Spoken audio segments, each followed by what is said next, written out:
Sila berdoa di dalam hati.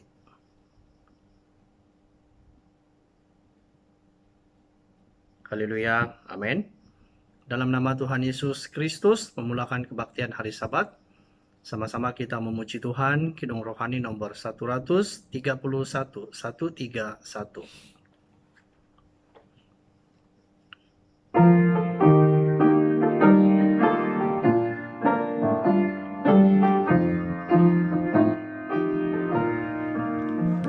Berkumpul pada hari Sabat, tubuh roh sentosa dalamnya, sehati berbakti pada Tuhan, setiap Sabat hatiku girang.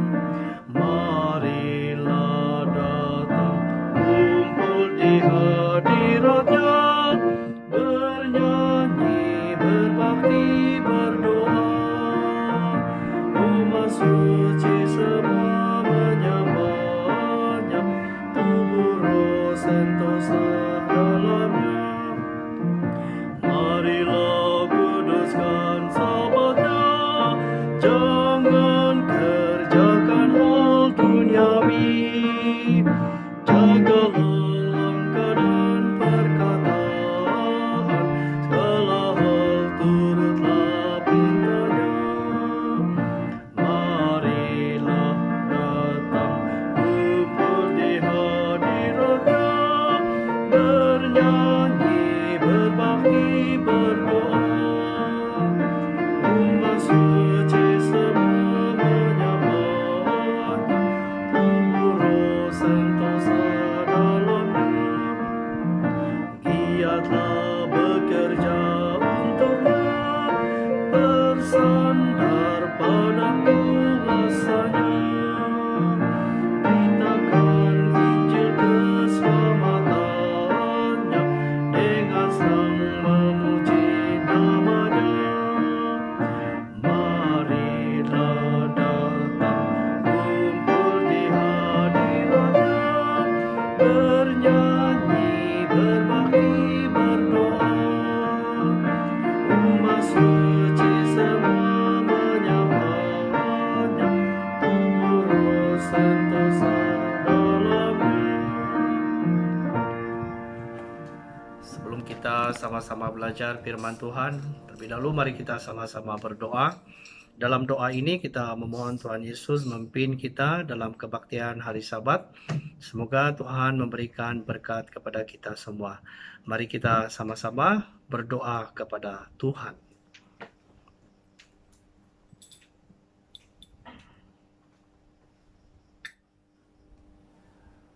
Dalam nama Tuhan Yesus Kristus kami berdoa. Haleluya. Tuhan Yesus Kristus.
Amin.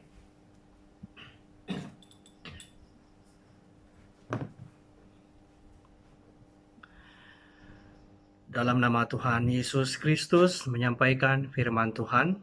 Ya, pertama-tama sekali saya ucapkan salam sejahtera dan salam berkebaktian kepada pendeta, diaken, penatua, diakenis, dan juga kepada semua jemaat yang dikasihi di dalam Tuhan Yesus. Kita sangat bersyukur kepada Tuhan pada hari Sabat ini. Sekali lagi kita dapat bersama-sama dalam ibadah ini. Dan semoga dalam kebaktian hari Sabat ini kita dapat menerima berkat daripada Tuhan dalam kehidupan kita, khususnya pada hari Sabat ini. Semoga setiap kali kita mengadakan kebaktian hari Sabat, kita akan diberkati oleh Tuhan Yesus di surga. Dan semoga juga Tuhan Yesus akan sentiasa menyertai kita dalam kehidupan kita juga. Pada hari Sabat ini saya akan membawa kita belajar bersama-sama dengan satu tajuk di sini, yaitu arahkanlah matamu ke langit dan lihatlah. Arahkanlah matamu ke langit dan lihatlah. Baik, dalam pembelajaran ini sebenarnya tajuk ini ialah memberitahukan di mana seorang nabi, yaitu Nabi Yesaya, memberitahukan tentang bagaimanakah kehidupan umat di hadapan Tuhan. Baik, kita merujuk di dalam kitab Yesaya pasal 40. Kitab Yesaya pasal 40 ayat 27. Kitab Yesaya pasal 40 pasal 40 ayat 26. Ayat 26. Arahkanlah matamu ke langit dan lihatlah siapa yang menciptakan semua bintang itu dan menyuruh segenap tentara mereka keluar, sambil memanggil nama mereka sekalian. Satu pun tiada yang tak hadir, oleh sebab Ia masih kuasa dan maha kuat. Baik, di dalam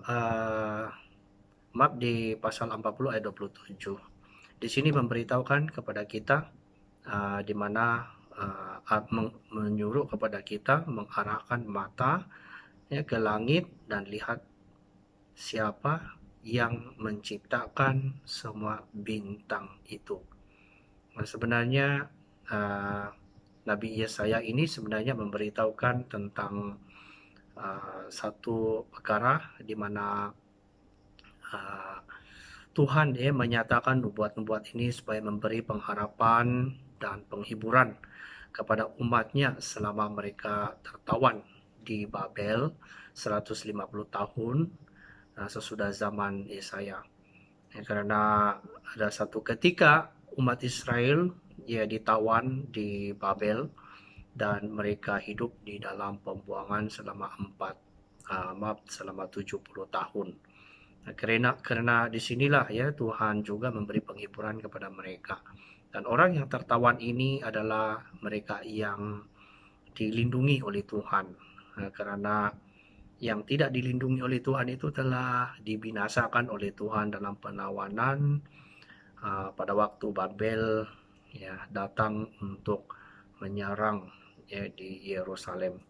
Ya, karena itulah ya mereka ditawan, dan yang ditawan itu adalah mereka yang dijaga oleh Tuhan, dan mereka lah ya sebagai sisa pada waktu itu, dan mereka uh, telah pun diberitahu oleh Tuhan bahwa waktu dan masa mereka itu adalah 70 tahun dalam pembuangan.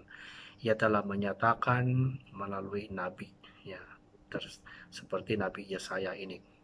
Dan pasal ini juga memberitahukan uh, penuh dengan penyataan nubuat mengenai juga Mesias yang akan datang dan kerajaannya di bumi, di mana juga ya memberitahukan tentang apabila Yahuda ditawan oleh Babel dan mereka juga ya mendapat pemulihan, dan banyak nubuat lain juga ya berhubung dengan kedatangan Yesus Kristus di bumi juga, dan yang lain masih menunggu ya tentang penggenapan. Dan bila kita membaca dalam Yesaya pasal 40 dan 49, Yesaya pasal 58, di sana memberitahukan menekankan tentang pelepasan, penebusan, kemuliaan. Nah, semua ini adalah berbentuk nubuat yang akan digenapkan oleh Tuhan Yesus ya pada perjanjian baru. Nah, karena itu di sini sebenarnya kita akan melihat tentang satu perkataan yang diucap oleh Nabi di sini, di mana dalam pasal 40 di sini menyuruh kita mengarahkan mata kita ke langit dan melihat ya siapa yang menciptakan semua bintang. Jadi yang menarik di sini ialah menyentuhkan tentang bintang ya bintang. Ya, memang banyak yang disentuh di sini tentang kekuasaan dan kemuliaan yang diucapkan oleh Tuhan ataupun diucapkan oleh Nabi melalui kehendak Tuhan di sini, tentang karya dan segala penciptaan alam semesta yang dicipta oleh Tuhan ini sebenarnya ya banyak yang disebut di sini. Tetapi ada satu yang menarik di sini yang menyentuhkan tentang perbuatan-perbuatan Tuhan ya, dan telah pun satu persatu digenapkan oleh Tuhan. Yaitu sepertilah ya bintang ini. Menyentuh tentang bintang ini, sebenarnya bintang ialah satu planet yang sangat jauh ya daripada apa yang kita telah lihat dalam segala apa yang dicipta oleh Tuhan ya sejak dunia dan segala yang diciptakan oleh Tuhan.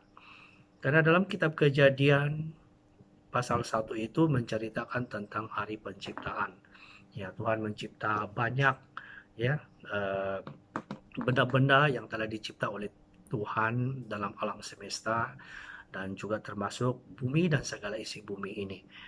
Dan yang menarik bagi kita pada masa ini ialah tentang bintang ini.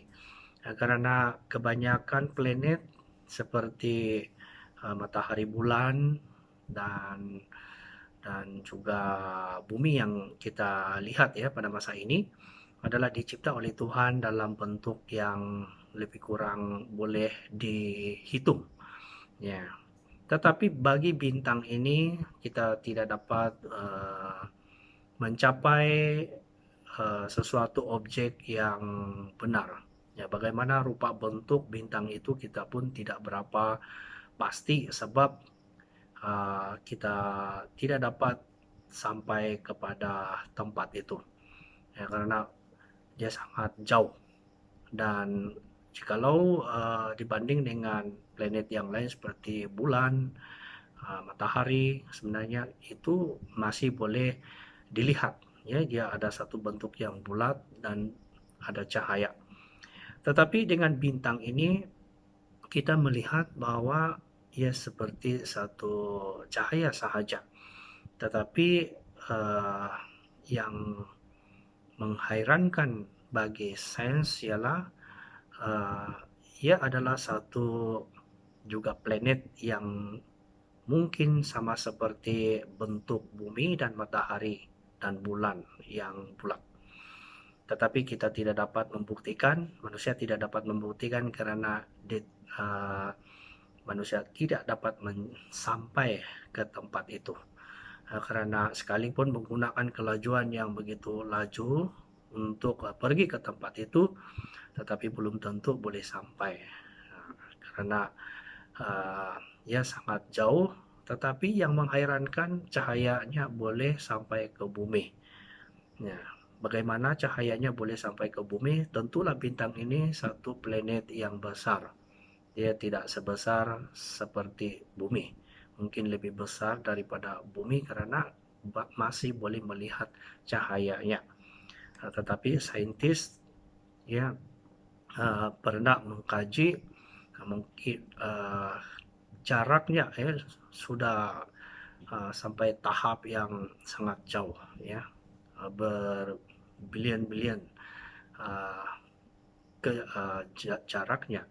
Jadi kita lihat di sini kalau manusia pergi ke bintang itu untuk mengkaji pun mungkin juga ya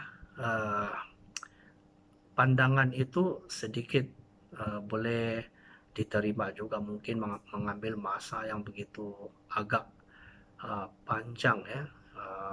Mereka boleh mengkaji selama lebih kurang 700.000 tahun kalau menggunakan teknologi manusia, yaitu tenaga engine.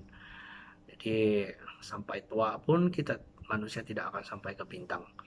Tetapi yang sangat menghairankan, bintang itu bukanlah ya satu planet sahaja ya, tetapi banyak. Jadi karena itu di sini kita lihat ya, ahli-ahli sains berpandangan jumlah keseluruhan bintang di alam semesta yang dicipta oleh Tuhan ini ya lebih banyak daripada pasir di tepi pantai. Jadi kita lihat ya betapa luasnya ya tempat yang disediakan oleh Tuhan untuk manusia telah dicipta oleh Tuhan. Ya, karena itulah manusia itu sangat penting di hadapan Tuhan. Baik, kita lihat Yesaya juga ya memberitahukan di dalam pasal 40 ayat 28, kita lihat kitab Yesaya pasal 40 ayat 28, tidakkah kau tahu dan tidakkah kau dengar, Tuhan ialah Tuhan kekal yang menciptakan bumi dari ujung ke ujung. Ia tidak menjadi lelah dan tidak menjadi lesu, tidak terduga pengertiannya. Kita baca lagi ayat 29, dia memberi kekuatan kepada yang lelah dan menambah semangat kepada yang tidak berdaya. Jadi kita lihat di sini kekuasaan Tuhan itu sangatlah besar ya. Dari kata-kata nabi ini pun sudah memberikan penjelasan kepada kita bahwa ya tentulah ya satu kekuatan kuasa Tuhan yang telah membuktikan kepada manusia. Dan kita baca lagi pasal 40 ayat 31, tetapi orang-orang yang menanti-nantikan Tuhan mendapat kekuatan baru.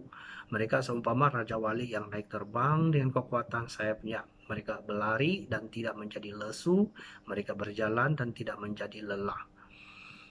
Jadi kita lihat di sini Tuhan itu sangat mempunyai kuasa yang memberi kekuatan kepada manusia. Apabila ya Tuhan memberikan ya, seseorang kekuatan itu, maka ia seumpama seperti Raja Wali yang naik terbang dengan kekuatan sayapnya. Jadi ini adalah satu pandangan ya, bayangan bagi penulis di sini, di mana apabila seseorang itu diberikan kuasa kepada Tuhan, maka yang tidak dapat dilakukan oleh manusia itu pun akan dapat dilakukan. Karena Tuhanlah yang memberikan kekuatan di sini.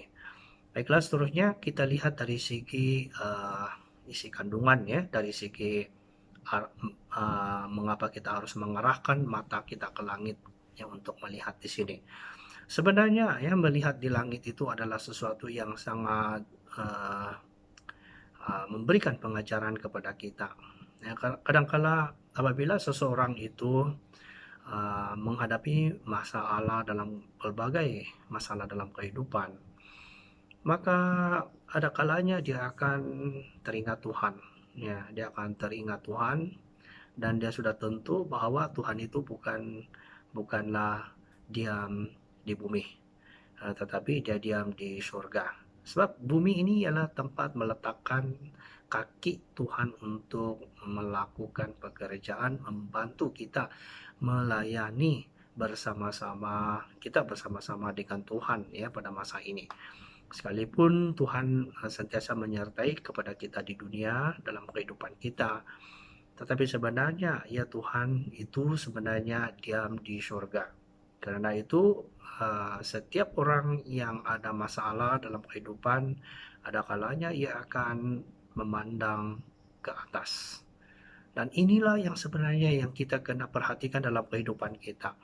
Saat kita menghadapi masalah, janganlah kita meninggalkan Tuhan. Karena Tuhan itu adalah Tuhan yang mengasihi kita.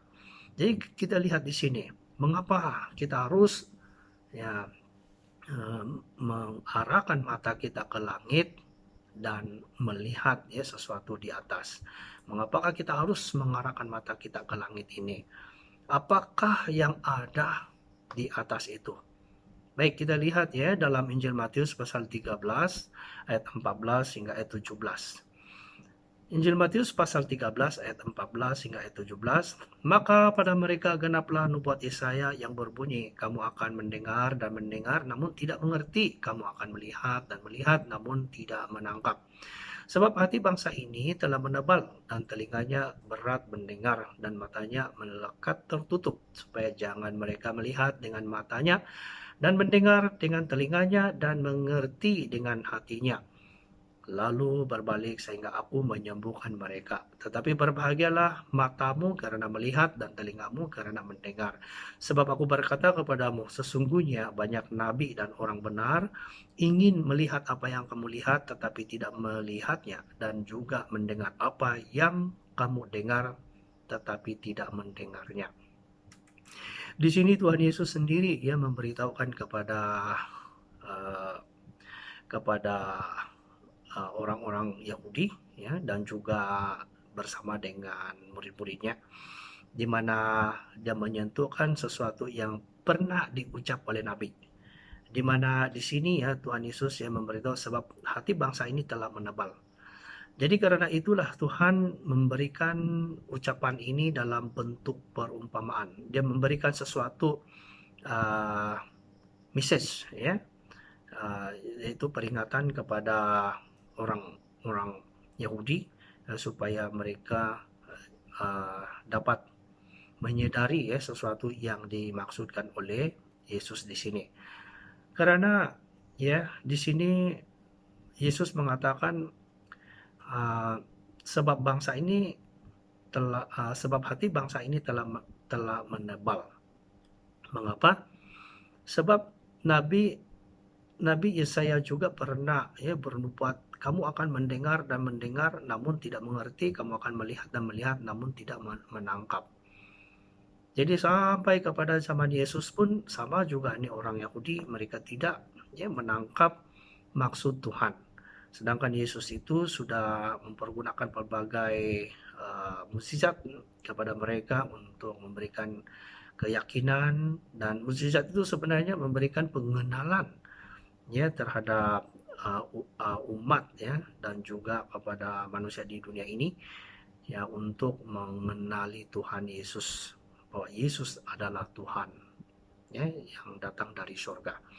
Karena itu dia menggunakan perumpamaan karena mereka ini ya sudah tidak lagi mau menerima sesuatu yang diberikan oleh Tuhan. Karena itu Yesus memberitahu di sini, tetapi berbahagialah matamu karena melihat dan telingamu karena mendengar.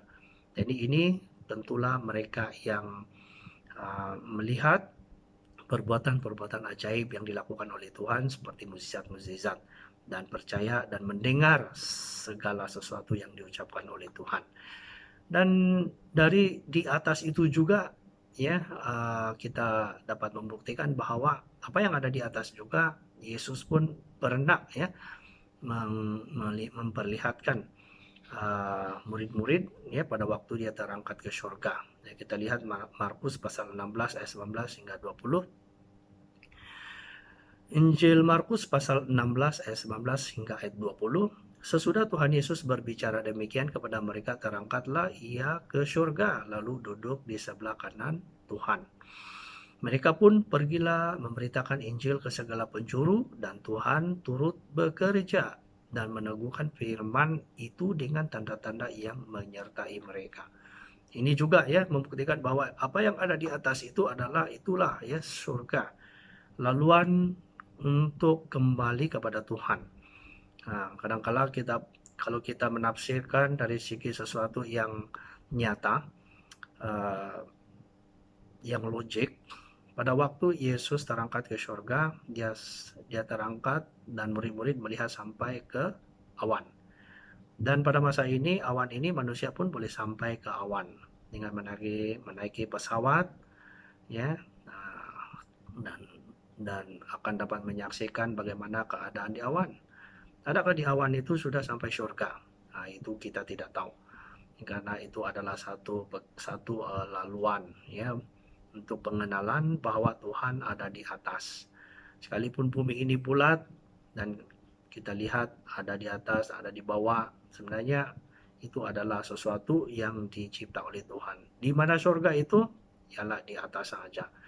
Ya, bagaimana berupa bentuk bumi ini, ya, dia terbalik atau bagaimanapun keadaan, tetap kita akan memberitahukan bahwa surga itu adalah di atas, bukannya di bawah. Jadi inilah satu pengenalan yang diberitahukan Tuhan Yesus ya kepada kita. Nah, karena kita harus belajar bagaimanakah ya di atas itu. Mengapa kita selalu mengingatkan tentang di atas ini seperti tajuk ini? Nah, karena itu kita haruslah sentiasa mengarahkan hati dan pemikiran kita kepada Tuhan. Dan bila kita menghadapi masalah, kita mestilah mengarahkan ya Tuhan, dan kita percaya bahwa Tuhan Yesus ada di surga, yaitu di atas. Dan janganlah kita memikirkan kehidupan kita yang sangat kita rasa penting ya di dalam dunia ini, tetapi surgalah tumpuan bagi kita. Baik, yang kedua, kita lihat ya mengapa kita mengarahkan mata kita ke langit dan melihat di sini. Kita lihat di mana menyediakan hati ya, kita juga harus menyediakan hati kita melihat di atas. Kalau kita tidak menyediakan hati kita untuk ya mengarahkan ya sesuatu yang di atas ini, maka kita tidak juga ya mencapai sesuatu yang kita dikehendaki oleh Tuhan. Ya, tujuannya ialah supaya kita dapat menerima ya berkat dari Tuhan serta melahirkan keluarga yang rohani. Sebab dalam kehidupan kita ini kita mestilah ya mengutamakan Tuhan.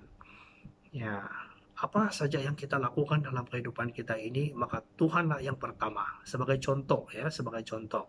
Contoh dalam Alkitab yang terawal yang diterima oleh Tuhan menjadi sahabatnya, yaitu Abraham. Ya, Abraham adalah seorang yang dipakai oleh Tuhan menjadi contoh ya bagi kita pada masa ini. Dia menjadi teladan bagi kita juga karena ia pernah dipakai oleh Tuhan ya pada waktu dia hidup di dalam dunia ini. Dan kita tahu ya Abraham juga ya hidup di dalam dunia begitu panjang juga, yang melebihi 100 tahun. Ya, mencapai 175 tahun. Ya, dia hidup di dalam dunia yang begitu banyak pengalaman pahit manis juga ya Abraham hidup di dalam dunia ini. Tetapi ya Abraham juga pun pernah diberitahukan oleh Tuhan tentang sesuatu janji ya. Kita lihat di dalam Kejadian pasal 15. Kitab Kejadian pasal 15 ayat 5 ya hingga ayat 6. Kejadian pasal 15 ayat 5 hingga ayat 6. Lalu Tuhan membawa Abraham keluar serta berfirman, coba lihat ke langit Hitunglah bintang-bintang, jika engkau dapat menghitungnya, maka firman-Nya kepadanya, demikianlah banyaknya nanti keturunanmu. Lalu percayalah Abram kepada Tuhan, maka Tuhan memperhitungkan hal itu kepadanya sebagai kebenaran. Abram seorang yang mengenal Tuhan, ya, dan percaya segala yang diucapkan Tuhan. Dalam dua ayat di sini memberitahukan Tuhan, ya, memberitahu kepada Abraham, coba lihat ke langit. Coba lihat ke langit. Hitunglah bintang-bintang. Nah, Tuhan menyuruh, ya, Abraham untuk melihat ke langit dan menghitung bintang-bintang. Ya, kita lihat, ya, bintang ini kecil sahaja. Kita rasa bintang ini kecil, tetapi sebenarnya dia bukan kecil. Kita rasa bintang ini satu saja, tetapi sebenarnya bukan. Bintang ini banyak, lebih banyak, ya, lebih banyak daripada pasir di laut. Mengapa? Cobalah kita lihat, semakin banyak kita baca, maka semakin banyak lagi yang kita tidak dapat baca. Ya, tetapi bintang ini memang banyak. Ya, kita tidak tahu, ya, bagaimana sebenarnya rupa bintang ini, tetapi yang penting ialah kita dapat melihat bintang dalam cahaya bintang. Ya, karena itu Tuhan pernah menggunakan, ya, alam semesta yang Dia cipta ini menjadi satu perjanjian kepada umat pilihannya, yaitu Abraham, di mana Dia menyuruh Abraham untuk menghitungkan bintang itu. Sekiranya ia dapat menghitung, maka keturunannya akan dapat dihitungkan. Ya, disinilah, ya, kita dapat melihat bahwa Tuhan itu ada satu janji yang sangat baik yang dapat dipelajari. Dalam Yakobus pasal 2 ayat 23 kita baca, ya, Yakobus pasal 2 ayat 23. Dengan jalan demikian genaplah nas yang mengatakan, lalu percayalah Abraham kepada Allah, kepada Tuhan, maka Tuhan memperhitungkan hal itu kepadanya sebagai kebenaran. Karena itu Abraham disebut sahabat Tuhan. Apakah kepercayaan yang Tuhan lihat tentang Abraham di sini? Kita lihat, ya, di mana Tuhan melihat, ya, Abraham sangat beriman. Dia percaya kepada sesuatu yang diucapkan oleh Tuhan. Dan Abraham juga dia percaya sesuatu yang ditunjukkan oleh Tuhan. Nah, dia tahu bahwa umurnya atau kehidupannya di dunia dia tidak akan mencapai dengan bilangan itu. Tetapi bagi dia itu bukanlah yang terpenting baginya.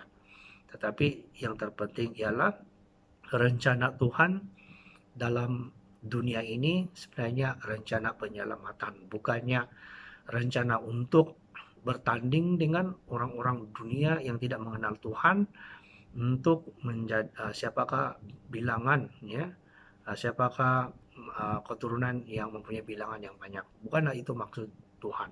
Tujuan Tuhan itu ialah supaya dapat melahirkan sesuatu yang dikehendaki oleh Tuhan yang hidup di dalam kerohanian, mementingkan kerohanian. Dan karena itulah, ya, tergenaplah di dalam Kejadian pasal 15 ayat 5 yang kita baca di sini, dan diberitahukan, ya, dia tergenap juga di mana umat kembali pada tahun 400 tahun, ya, sesudah orang Israel diam, ya, di tanah Mesir itu. Pada waktu mereka keluar, pada waktu Musa membawa umatnya keluar ke negeri Mesir itu, kembali ke negeri Kanaan itu, jumlah mereka sudah lebih kurang 600.000 orang laki-laki yang berjalan kaki, tidak termasuk anak-anak dan wanita. Jadi kita lihat di sini, ya, satu bilangan yang sudah cukup genap, yang apa yang diucap oleh Tuhan, dan sesuai untuk balik ke tempat perjanjian itu. Sekalipun ini satu bilangan yang tidak begitu banyak sekali, tetapi akhirnya, ya, dengan bilangan ini dapat memenuhi juga kehendak Tuhan di negeri Kanaan. Karena inilah yang dimaksudkan Tuhan, ya, terhadap umatnya. Baik, yang ketiga, mengapa kita harus juga mengarahkan mata kita ke langit dan uh, melihat ya, dan apakah yang kita akan lihat di sana. Yang ketiga, kita lihat dari segi pengajaran dari sudut rohani, yaitu bintang ini sebenarnya ditujukan kepada Tuhan Yesus. Ya, bintang ini juga ditujukan kepada Tuhan Yesus, karena Tuhan itu satu saja.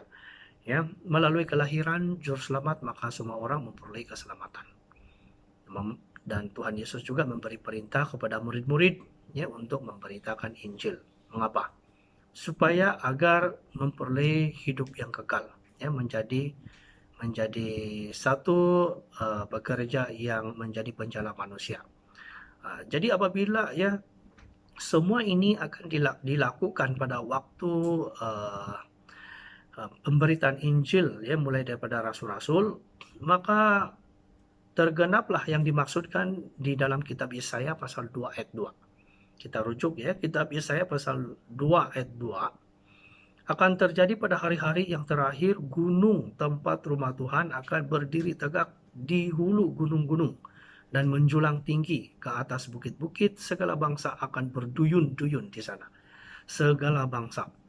Jadi maksudnya Yesaya di sini sebenarnya tergenap pada di zaman Yesus juga.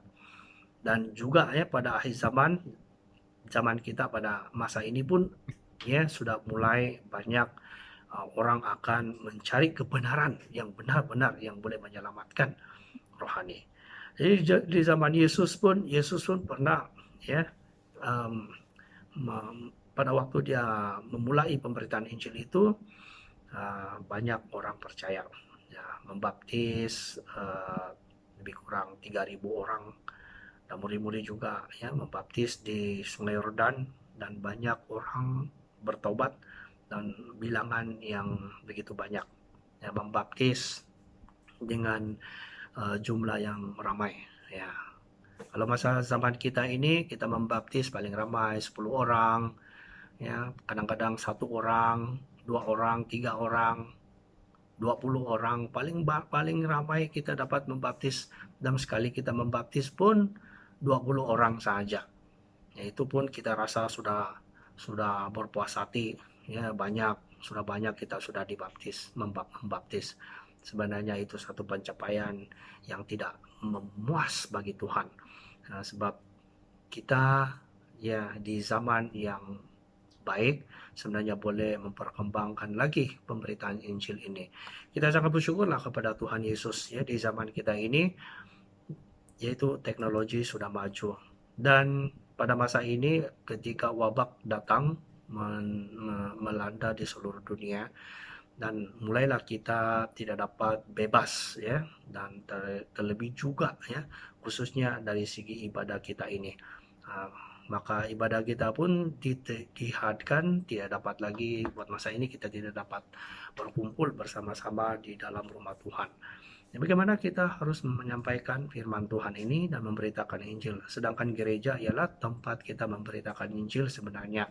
Di sanalah tempat kita menyempurnakan rohani, di sanalah kita saling menasihati, di sana juga kita berdoa bersama-sama, dan juga di sana juga kita akan memberitakan Injil dan menyampaikan firman Tuhan kepada semua manusia. Tapi pada saat ini kita pun tidak tahu ya sejauh mana dan bilakah kita boleh kembali ke gereja untuk melakukan lagi kerja kita. Apakah begitu cepat atau masih lama lagi, bergantunglah kehendak Tuhan. Tetapi kita bersyukurlah kepada Tuhan. Sebenarnya inilah waktu kita yang paling sesuai untuk memberitakan Injil. Sebab walaupun dengan waktu yang begitu tidak dihargai oleh manusia sebenarnya, karena kita menyampaikan khotbah dalam talian, tetapi kesan daripada penyampaian khotbah ini bukanlah hanya dalam satu tempat saja. Banyak orang akan mendengar firman Tuhan. Lebih luas lagi ya firman ini, dan lebih jauh lagi firman ini akan sampai kepada mereka yang akan menerima firman ini.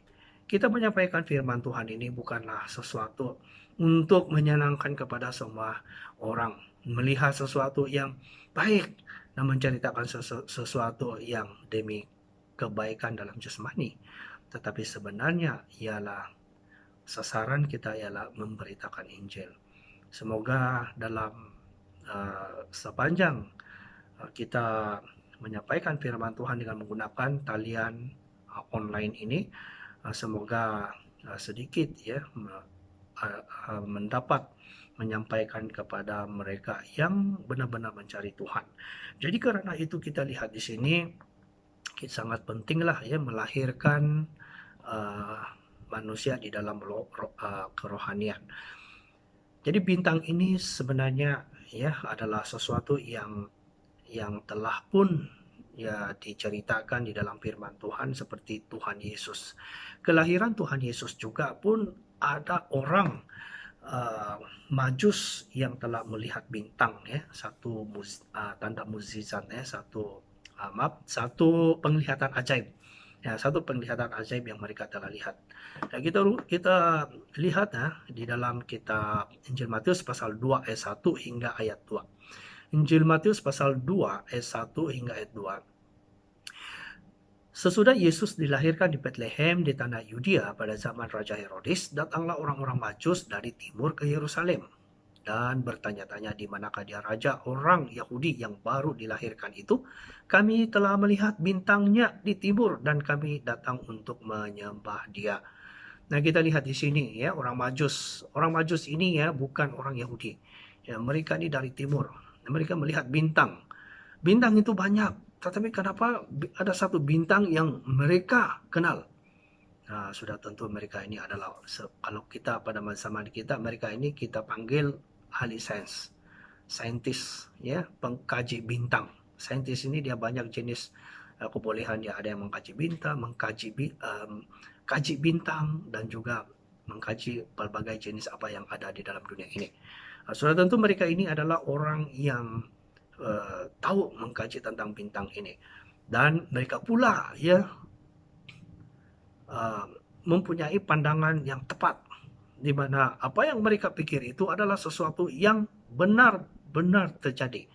Yang kita lihat ya, apabila mereka sampai di tempat itu ya, kita lihat ayat 10. Ketika mereka melihat bintang itu, sangat bersukacitalah mereka.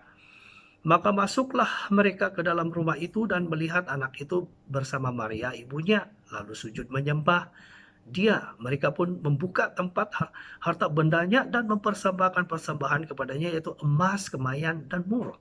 Kita lihat di sini ya, orang Majus yang sebenarnya tidak kenal ya tentang hal-hal tentang juru selamat ini.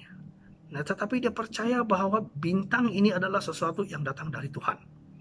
Nah, jadi mereka sampai di sini, mereka sangat bersukacita, dan apa yang mereka pikirkan sebelum ini memang sesuatu yang nyata. Jadi mereka mempersembahkan ya yang terbaik, persembahan-persembahan yang terbaik kepada Tuhan ya, seperti mempersembahkan ya emas, kemayan, dan mur ya untuk persembahan ya kepada bintang ini. Dan bintang ini ya ditujukan kepada Tuhan Yesus. Jadi karena itu ya, bintang ya pada awalnya pun Tuhan sudah memilih ya sebagai satu permulaan pekerjaan untuk menjadi keluarga dalam Tuhan.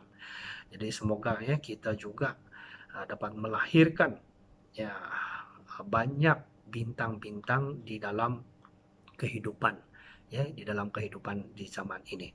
Contoh ya, dan yang keempat ya, kita lihat pembahagian yang keempat ini melahirkan bintang yang rohani ini, yaitu seperti gereja yang ada di dalam kitab Wahyu. Ada 7 gereja ya di Wahyu, yaitu gereja Efesus, Smyrna, Pergamus, Thyatira, Sardis, Philadelphia, dan Laodikia. Nah, ini adalah ada 7 gereja di Wahyu ini, masing-masing ada masalah yang dilihat oleh Tuhan, dan ya juga ya gambaran bagi kita ada gereja yang mulai jatuh. Nah, 7 gereja ini sebenarnya memberi satu pandangan kepada kita juga supaya kita berjaga-jaga dalam mengurus gereja kita. Sebab dalam gereja ini bukanlah ya kita bertanding seperti 7 gereja ini. Tetapi maksudnya dalam 7 gereja ini, inilah isi di dalam gereja kita sebenarnya. Karena di Efesus ada masalah, ya di Smyrna pun ada masalah, Pergamus pun ada masalah, Tiatira pun ada masalah, semua pun ada masalah. Dan masing-masing diberi teguran ya oleh Tuhan. Sekalipun mereka ini banyak perbuatan baik yang dilakukan oleh mereka, tetapi sebenarnya ya ada juga ya masalah yang dilihat oleh Tuhan. Contoh ya, kita lihat ya, kita tidak akan mengkaji semua, tetapi kita ambil sedikit contoh ya, seperti gereja di Efesus. Gereja di Efesus ini kita lihat Wahyu pasal 2 ayat 1. Wahyu pasal 2 ayat 1. Ayat 1 Wahyu pasal 2 ayat 4 dan ayat 5. Namun demikian aku mencela engkau karena engkau telah meninggalkan kasihmu yang semula. Sebab itu ingatlah betapa dalamnya engkau telah jatuh, bertobatlah dan lakukanlah lagi apa yang semula engkau lakukan. Jika tidak demikian, aku akan datang kepadamu dan aku akan mengambil kaki dianmu dari tempatnya jikalau engkau tidak bertobat.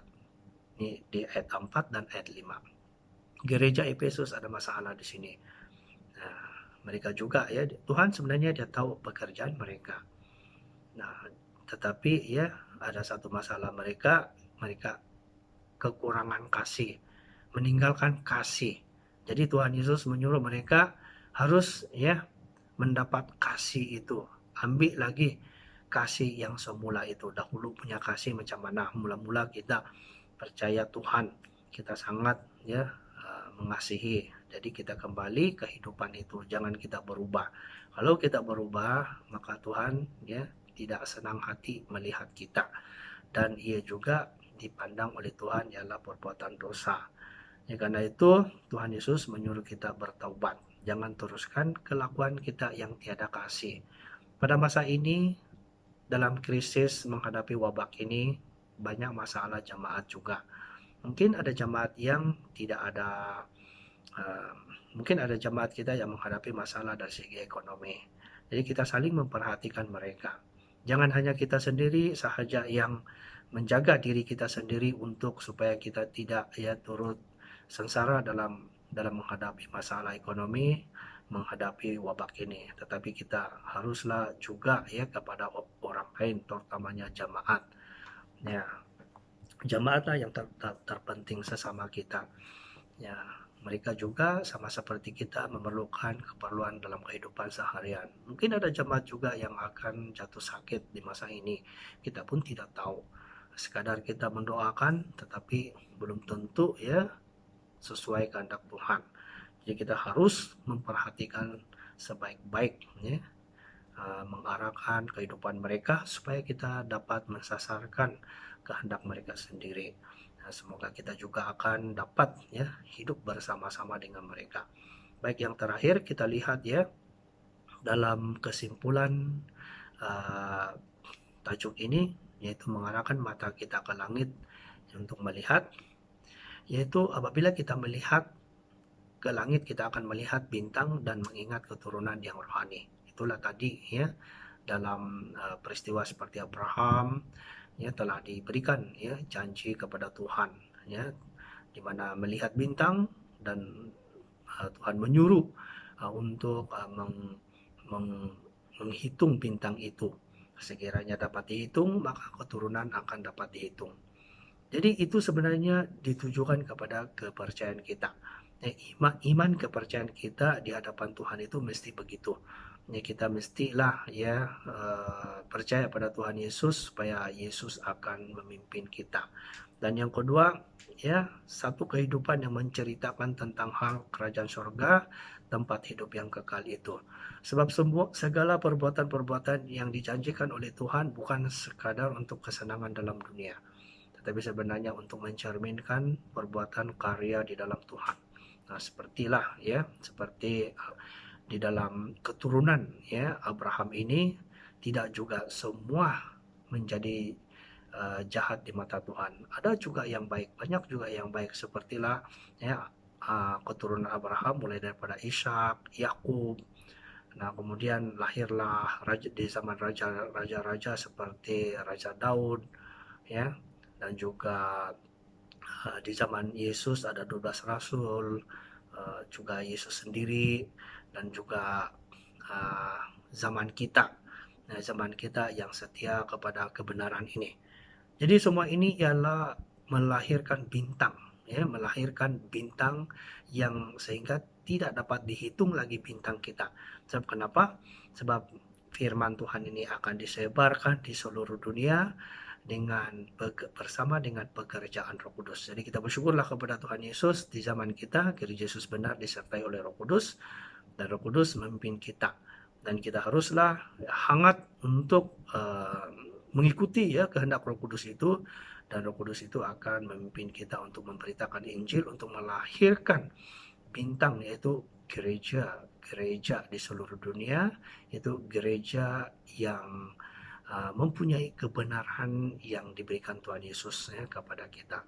Semoga dalam firman Tuhan yang ringkas ini, semoga memberikan pengajaran ya kepada kita, supaya kita dapat memahami sedikit tentang tajuk ini, yaitu mengarahkan mata kita ke langit ya, dan kita harus lihat. Jadi yang di langit itu adalah itulah tempat Tuhan yang pernah Tuhan janjikan kepada kita. Jadi semoga memberikan berkat ya kepada kita semua. Demikianlah firman Tuhan. Kesaksian firman Tuhan sampai di sini. Kita mengakhiri kebaktian ini. Kita naikkan pujian Kidung Rohani nomor 395. 395.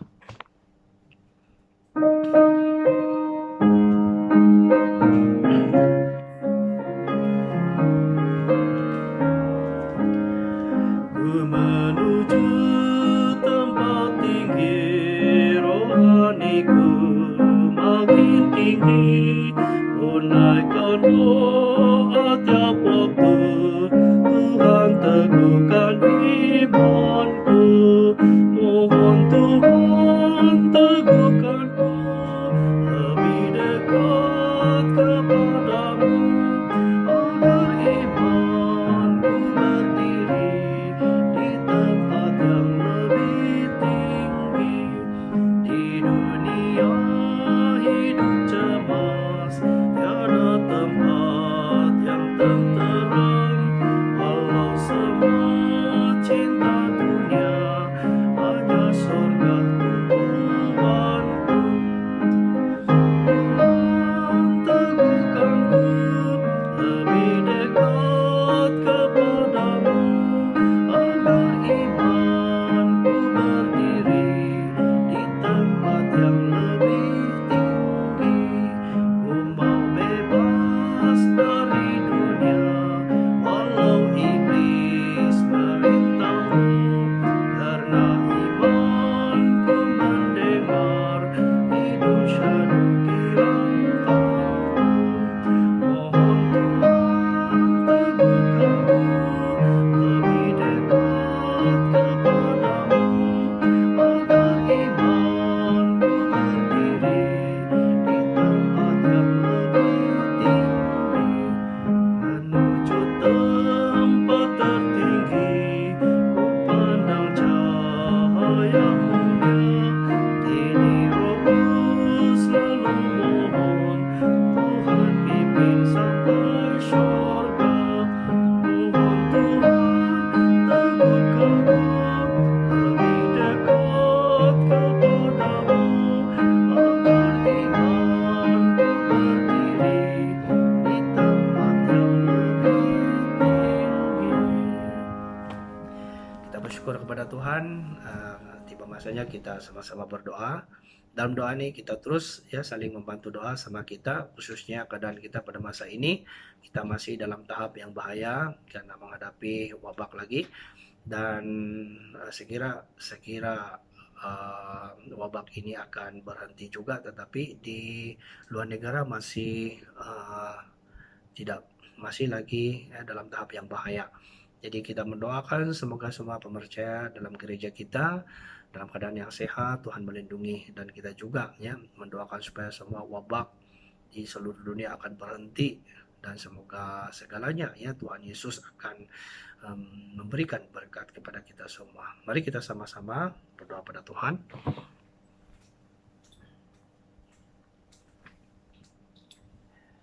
Dalam nama Tuhan Yesus Kristus kami berdoa. Haleluya, Tuhan Yesus Kristus.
Mohon Tuhan teguhkanku lebih dekat kepadamu, agar imanku berdiri di tempat yang lebih tinggi.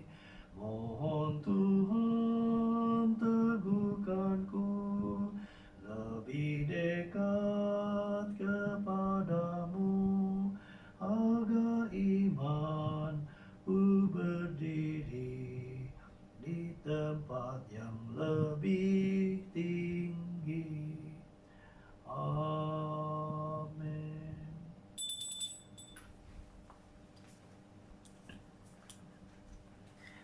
Kita bersyukur kepada Tuhan Yesus, kebaktian hari Sabat sampai di sini. Semoga Tuhan Yesus memberkati kita semua. Amin.